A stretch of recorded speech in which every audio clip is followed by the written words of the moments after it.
When we were born, astrologically, we were born under a very specific constellation of stars that shine a very specific light on us at that exact precise moment that we were born. I'm not talking about Libra, the horrible Scorpio. I'm talking about the ancient sciences, whereby our ancient people tell us that we came out of Sirius B.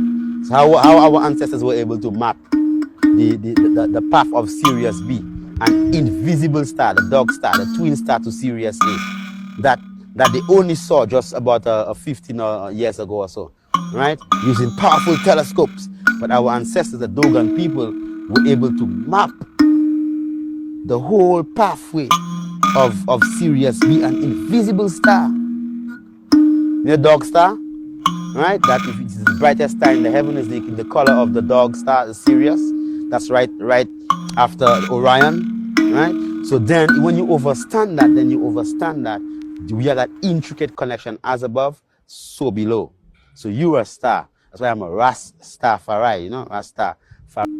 This is a great friend of mine, Credo Mutwa, a very famous Zulu shaman in South Africa. Wonderful, incredible man. Library on legs. And in his words, when the European powers, the Illuminati-controlled European powers, came into Africa, they, quote, milked the minds of the shaman, found out what they knew, and then killed them. And what actually had to happen was the knowledge through African history, and it was the same in all these other ancient societies around the world, had to go underground into their own secret societies to pass it on so it survived. And when I was with him last, he threw the bones for me, as they call it. These are carved animal bones. These go back centuries, he said. What they do when they throw the bones is you put your hands over them, they're picking up your frequency field, and then they throw them. And they look at where they've fallen in relation to each other and in relation to you, and then they give you a reading of what they mean and what they say. And when he did it for me, his accuracy was extraordinary. Things he had no idea about that were happening in my life. But when he did it, this is the point I'm making, I thought, he's just thrown the rune stones